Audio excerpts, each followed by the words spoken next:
Welcome back, guys, to another video on the channel. I hope you guys are well. I've changed the channel name. It's now Ben Glander West Ham fan channel. This is a West Ham fan channel, so I thought I'll just change the name. Anyway, guys, for more West Ham content, for more West Ham videos, just make sure you hit that subscribe button. We're close to 1,300 subscribers. So, guys, today is a topic that I want to talk about, and it is Sebastien Haller and whether he has a long-term future at West Ham, because, you know, for someone whose last appearance, his last start was against Arsenal before the Liverpool game, since post-lockdown, is an area of concern. And can really West Ham afford to have a £45 million player on the bench? And for me, David Moyes just does not fancy him. Yes, there's a lot of criticism aimed at Sebastien Haller after his performance against Liverpool, and I do feel a bit sorry for him because I don't think he had the support. And there was a couple of times where he did flick the ball on.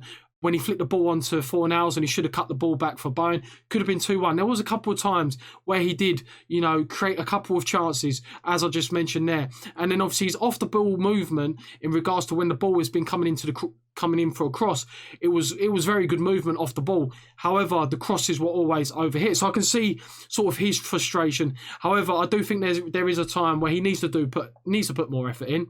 He has got that kind of arrogance as a player.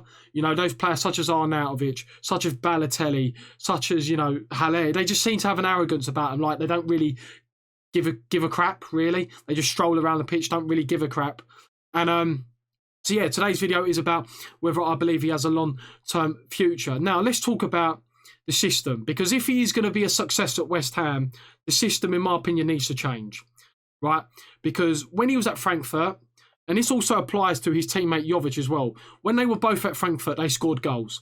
You know, Sebastien Haller is a very good player, granted. You know, don't get me wrong, he's a very good player. He scored goals in Europa League for Frankfurt. He scored goals in the Bundesliga, and he got assists. Okay, this guy is a very good technical player, very good at holding the ball, but for some reason he is just not working out at West Ham. And we seem to get these kind of signings a lot. Anderson, okay, £40 million, hasn't worked out, not doing very well, or just not even getting any games at Porto. Sebastien Haller, Yarmolenko, a lot of money. Right, whilst Yarmolenko has been probably a bigger success story than those two I've just mentioned, West Ham just have a philosophy of signing players in the previous tenure under Pellegrini, right, that just don't sort of match the long-term ambition of West Ham or the team that David Moyes is trying to create. And for me, if West Ham are going to get the best out of Haller, we need to change formation. In my opinion, we can't do that. We cannot do that, because Sebastien Haller thrives in a two-striker formation, or at least getting players up and near him. When West Ham played Southampton, one of Pellegrini's last games in charge, Haller had hardly scored for a while. Hadn't scored for a while.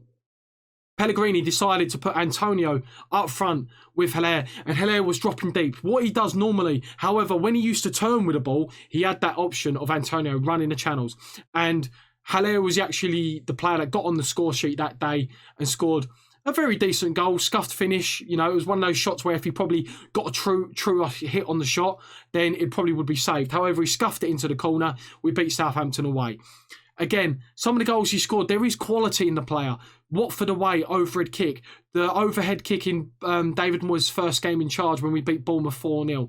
The goal against Southampton when he out-jumps Alex McCarthy and he scores from a very tight angle. If people tell me that there isn't a player and this guy is useless, then for me, I'm sorry, I just don't agree. However, he's just not right. He's not a right fit for West Ham. West Ham will probably have to sell him, and then he will probably thrive somewhere else, because West Ham's recruitment over the last couple of years, we've just been buying players because they've been performing well, not so much buying players because they fit a system. It's very clear to see that Haller, whilst he was brought in, he is not a one-man striker, and that's what West Ham play with. We play with one striker up top. So to bring in Haller under Pellegrini, whilst you're playing a one-striker formation, when really he thrives with support, he thrives with maybe in a 4-3-3, you know, where the wingers are more tucked in, sort of, you know, playing like Liverpool and like Liverpool's attack. Whilst they play a 4-3-3, Liverpool's attack are very tucked in, they're narrow, they like to get in behind and support the striker, whilst the striker drops deep. And West Ham, we just don't do that. We rely too much on our striker, and we rely too much on Antonio. So should West Ham cut their losses? In my opinion, whilst I do think there's a very good player in there, I do want it to work out. And a lot of guys have judged him on Liverpool. I'm going to judge him based on Fulham. However, as soon as Antonio's fit, guys, we know Antonio's going straight back in that team. Unless Haller scores a hat-trick against Fulham, you know, Antonio's not fit for Sheffield United after the break. He starts and scores another couple of goals. Do I see Haller's long-term future at this football club? No, unfortunately I don't. I think he's a very good player. He has the quality. He does have the quality to succeed at West Ham. However, West Ham, the way, you know, we are playing right now in the 5 at the back with the 2 midfielders, with the wingers, and Antonio as that solo striker, West Ham would have to change too much in order to make, you know, Haller a success. And that could be at the detrimental of other players. We might have to change formation. We might have to go maybe a 5-3 and a 2, or 5-2 and a 1 and a 2, with maybe a cam. But the thing is, with West Ham's squad, because we actually do have quite a few wingers in this squad, okay, Yarmolenko, Lanzini can play out wide, Ben Rama, Bowen, Snodgrass can play out wide. You know, can we really go away from playing a formation that, you know, is not wide based, if that makes sense? We can't really play a formation that's sort of narrow, sacrifice a wide player in order to have another striker, whilst keeping that, you know, defensive discipline in the 5 at the back formation. So for me, we're not going to change the formation. We shouldn't change the formation. Whilst I think it would be nice to see maybe an Antonio Haller partnership, because I think the times that we have seen them, they've combined very well. As I was saying, Haller dropped deep, Antonio's running the channels, Haller passing the ball into that space. However, when he's playing up front on his own, he's quite a frustrated figure. The ball comes up to him. He either wins a flick on, right? 90% of the time he wins a flick on or whatnot, the ball goes to the opposition. And that's just the way it is, because the support is not there for him. Whilst I do agree that he needs to put more effort in. And that is the very basis of football. Sometimes, you know, some players just don't put effort in. You know, it's one of those. Not every single player is a workhorse like Antonio, is a workhorse like Jamie Vardy. However, if that's what David Moyes wants to bring into the club, a striker who does that kind of work rate, or has the work rate at least. You know, Haller's not a David Moyes signing. He's not a David Moyes signing. So for me, if West Ham can get 30 million for him in January or the summer, I feel like we should probably take it. I feel like we will take it and take the loss. And again, that's not because I think he's a bad player. It's because he doesn't fit the way what David Moyes is trying to build.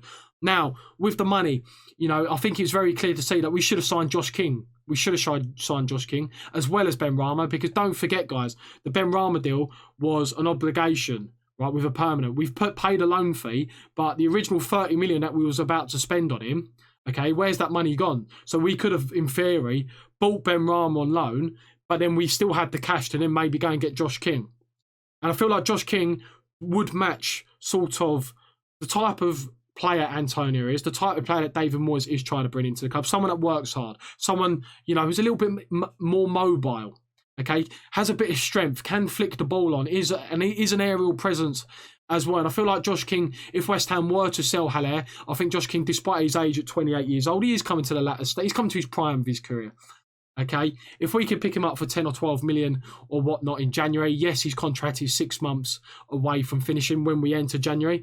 But if we don't pay the money, then he's going to join someone else on a free transfer, because, you know, teams will probably come in for him. Apparently, there was rumours that Champions League clubs are looking at him. Okay, I'd imagine he'd only be a backup at these Champions League clubs, whilst he'll probably be, you know, someone at West Ham who could play on the left hand side of the front three. But if Antonio's injured or if Antonio's too tired, he can easily go into that place. And West Ham wouldn't have to change their style of play. And, you know, whilst we did lose to Liverpool, and I thought, you know, the game sort of changed when Fornals didn't cut that ball back. Because if he did to Bayern, we go 2-1 up, we might have nicked a point. West Ham wouldn't have to, you know, alter their style of play too much if Antonio picks up another injury. Which, to be fair, guys, it's more than likely going to happen. It's more than likely going to happen that Antonio is going to get another injury. Probably be a hamstring injury, because that is, you know, the most common injury he's had the last couple of years is those hamstring injuries. So it's going to be very interesting to see how he copes throughout the season, how he sort of stays fit, how West Ham, if we do keep Haller, how he performs in that solo formation. He does need more support. He might completely change. He does need more support. If West Ham bring in Ben Rama from the start, whilst I don't think he'll start against Fulham, he might play 30 minutes, right? He might play 30 minutes or 25 minutes. He might get more support. Because in pre-season, whilst it is only Ipswich, you could see sort of relationships between Diangana and Haller. Before this was obviously Diangana got sold. So he does need more support. But for me, the long-term future of Haller, I think he will leave the club. Do I want him to leave? No, I don't want him to leave. Of course, I want every single West Ham player to work out. I want them, when they're brought into the club, I want them to work out. But for whatever reason, probably the system, he's not built for the style of play West Ham are trying to build. We're trying to be, a young, hungry team, works hard for each other. And, with the striker that obviously David Moyes wants, he wants a striker who's a little bit more mobile, runs the channels, can hold the ball up, can do a bit of both. With Haller, he's very limited. Okay, he can't run the channels because he doesn't have the pace. However, he can hold the ball up despite his poor performance against Liverpool. I'm not going to judge him against Liverpool. I'm going to judge him against Fulham. If he puts a stinker in a performance against Fulham, doesn't seem like he's interested, his hold-up play is poor, has a bad game, then, you could probably see a different type of video. But yeah, guys, that is going to be it. Make sure you drop a subscription on the channel for more West Ham content. Drop a like on the video as well. Let me know in the comment section, guys. What are your thoughts about Haller? Does he have a long-term future? Is it the system or is it the system, or is Haller a bad player? In my opinion, it's a system. He's a good player. He just doesn't fit what West Ham are trying to do right now, what we're trying to build. So that is my opinion. Make sure you get your opinion, guys, in the comments section down below. Subscribe for more West Ham content. We're trying to be a little bit more consistent with the uploads, at least every other day. So, guys, maybe get some topics in the chat, in the comment section that you want me to cover or talk about. I enjoy talking about West Ham, is what it is. Anyway, guys, catch you next video.